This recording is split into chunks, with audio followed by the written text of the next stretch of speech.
안녕하세요. 신랑교회 청년 여러분.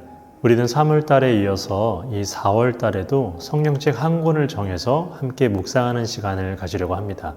이번 4월 달은 요나서입니다. 요나서는 교회를 오래 다니는 사람들이라면 누구나 한 번쯤 읽어봤고 그리고 잘 아는 성경책입니다. 그런데 우리 현대 기독교인들은 이것을 재밌게 읽을 수 있는데요.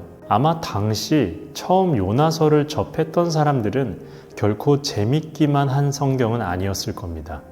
누군가에게는 진보적이기도 했을 것이고 조금 심하게는 너무 혁명적이진 않을까라는 생각을 할 수 있는 성경책이기도 합니다. 요나서의 내용은 이렇습니다. 하나님께서 요나에게 니느웨라는 곳을 가서 회개의 메시지를 전하라고 합니다. 니느웨라는 곳이 어떤 곳입니까? 니느웨라는 곳은요, 아수르라는 나라의 수도입니다. 이 아수르라는 나라는요, 요나가 있는 이스라엘을 괴롭히던 국가입니다. 그러니까 자신의 나라를 괴롭히던 국가의 수도로 가서 회개의 메시지를 전하라는 하나님의 사명을 받은 겁니다. 이건 마치 어떤 거냐면 우리가 조선 시절 구한말이라고 하죠. 일제 식민지하에 있을 때 조선 사람에게 하나님이 일본 도쿄로 가서 회개 메시지를 전해라 라는 것과 동일한 거예요. 상식이 있는 조선 사람이라면 일본이 패망하길 바라지 누가 살길 바라겠습니까? 당연히 가기 싫겠죠. 요나가 그 심정입니다.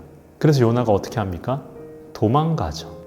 결론만 말씀드리면 하나님은 요나를 다시 잡았고 그리고 요나는 니느웨라는 곳을 가서 복음을 전하는데요. 성경을 잘 보면 니느웨라는 성읍이 어느 정도로 크냐면요. 3일을 돌아야만 다 볼 수 있는 성이라고 이야기를 해요. 그런데 요나는요. 그곳에서 하루만 회개의 메시지를 전해요. 이것을 어떻게 봐야 될까요? 일단 요나를 이해하는 차원에서 본다면 아수르가 적국이기 때문에 요나가 드러내놓고 회개의 메시지를 전하지 못했을 거다. 그래서 3일이 아니라 하루밖에 못했을 거야 라고 볼 수도 있지만요. 요나의 심정을 잘 보면 대충 한 거예요. 3일 동안 돌아야만 하는 곳에서 하루만 했다라는 것은 대강 말씀을 전했다라는 거예요. 다시 말해서 회개하지 않아서 망하길 바랬다는 마음인 거죠. 그러나 요나 입장에서는 정말 안타깝게도 니느웨 성읍에 있는 사람들은 왕부터 백성까지, 백성부터 왕까지 모두가 그 말씀을 진지하게 듣고 회개를 했다라는 겁니다. 요나는 니느웨 성읍을 빠져나와서 동편으로 갔어요. 그리고 이 성이 어떻게 되는지 보려고 초막을 짓고 기다렸습니다. 그때 하나님은 요나에게 박넝쿨을 예비하셔서 하늘에서 내리쬐는 해를 가려준 거예요. 요나는 그 박넝쿨 때문에 너무 행복해해요. 그런데 하나님은 참 짓궂게도 벌레를 예비하셔서 박넝쿨을 먹게 하세요. 이제 내리쬐는 해를 가려줄 게 없죠. 그때 요나가 막 짜증을 내죠.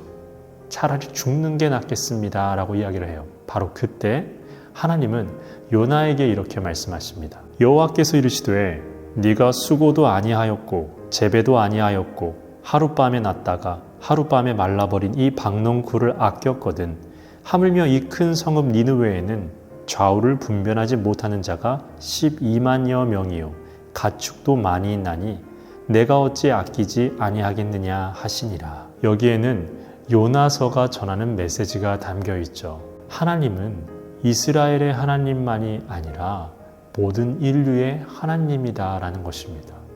처음 요나서를 접했던 사람들은 분명 이스라엘 사람들이었을 겁니다.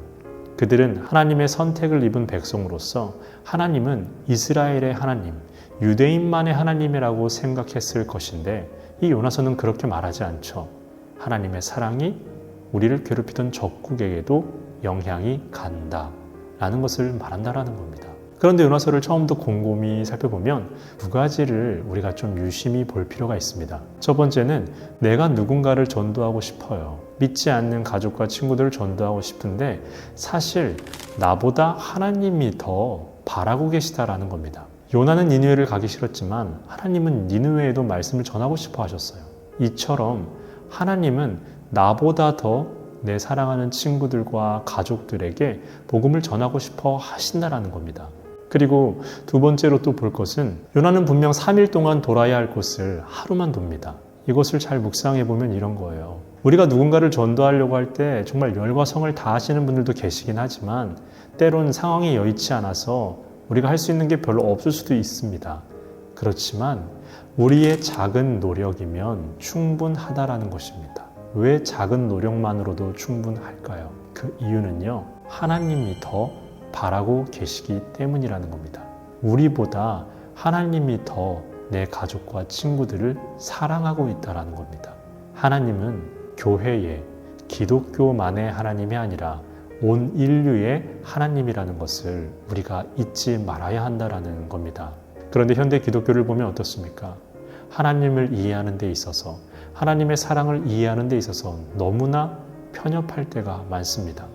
교회를 안 나오면 하나님 사랑에서 떨어져 나간 사람으로 취급하기도 합니다.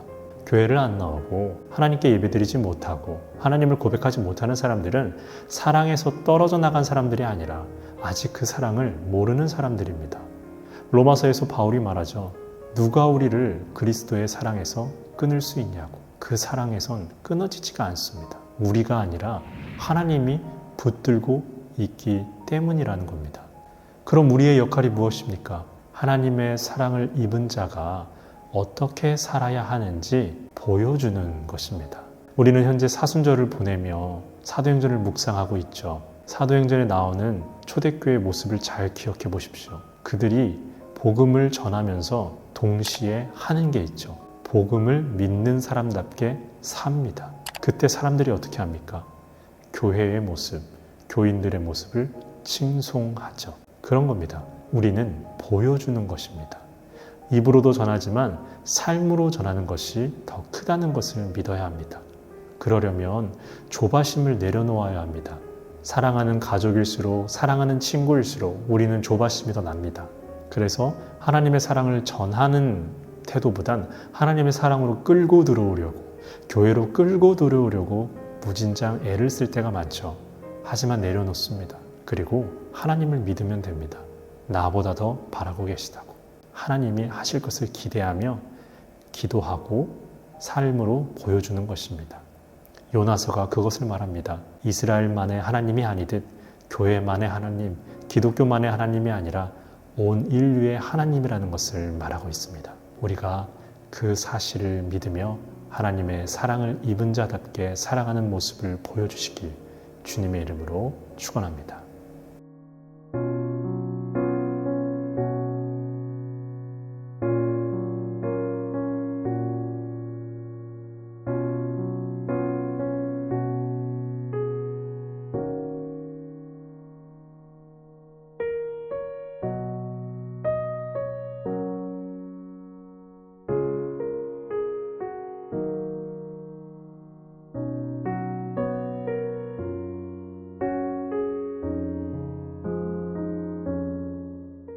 사랑의 하나님, 하나님은 태초부터 지금까지 우리의 하나님이 되시는 것을 포기하신 적 없으셨습니다.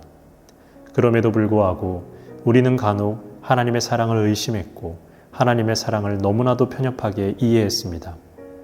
하나님, 우리가 하나님의 사랑의 범주를 전부 이해할 수는 없지만 하나님의 사랑이 우리의 이해보다 크다는 것을 믿고 하나님은 기독교의 하나님이 아닌 인류 전체의 하나님이라는 것을 삶으로 나타내도록 힘을 주시옵소서. 그렇게 살아갈 수 있는 힘과 믿음을 우리에게 더하여 주시옵소서.